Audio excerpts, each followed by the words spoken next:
Let it be a Nick and Jane, and let it be a Mr. Smith, a banker of Nick and Jane. They both keep their money in his bank.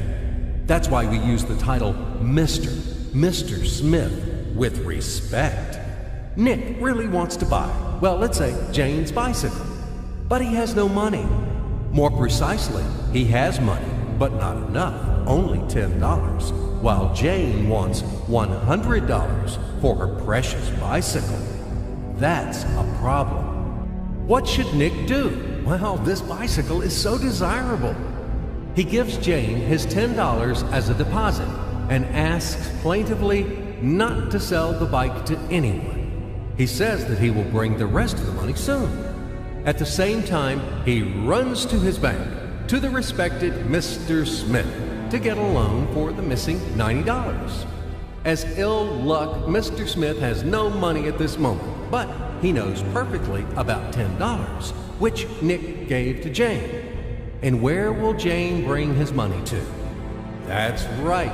She will put these $10 in her lovely bank to the same Mr. Smith. Therefore, Mr. Smith asks Nick to come back tomorrow in the hope that tomorrow he will get these $10. And everything happens this way. The next day, Jane brings $10 to the bank. The bank provides Nick these $10 on credit. Nick immediately gives them to Jane. She again puts them in a bank. The bank again provides Nick these $10 on credit, etc.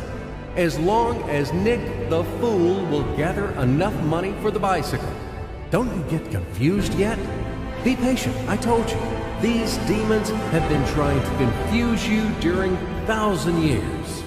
These damn economists and financiers. But anyway, we will figure everything out.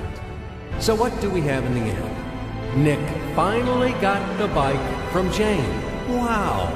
But at the same time, Nick owes $90 to the bank, Mr. Smith. And the bank, in its turn, owes $100 to Jane. In other words, those $10, which existed initially, have magically turned into $200, $190 of debts plus real $10. But these $10 would also turn into $1,000, even in $1 million or $1 billion, if Nick would make a more expensive purchase. In this case, our $10 would make the increasing number of its cycles, circuits from hands to hands. That's it. So, what happens in today's world? SOS! It appears that banks also make money out of thin air and multiply them. Not only Fed can produce money, but banks either. In short, everybody can do this, except you and me. We are not in the business at this celebration of life. I would like to print or draw some money as well. In fact, these banks multiply money without any control. And we're still wondering why the banker lives better. What are naive fools are we? Now it is clear why. The one who produces the money, of course, lives better. But this is not enough. From this moment, poor Nick will never be able to repay his debts owed to the bank, no matter how hard he would work.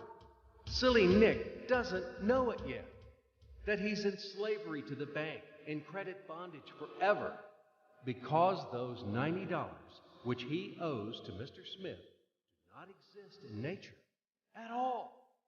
Sly Mr. Smith made his money out of nothing. He created them out of thin air, just one click.